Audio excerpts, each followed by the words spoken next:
So if you've been following me on Instagram, you know that last year I bought a vintage race car, and Aventon sent me this bike, which I think is going to be a perfect pit bike. So I thought I would unbox it and take it for a test spin.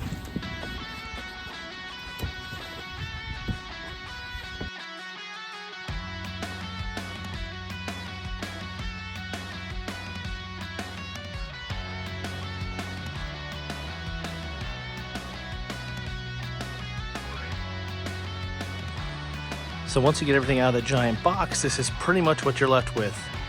Main frame, front wheel, front fender, accessories, charger, handlebars are loose, so let's put it together.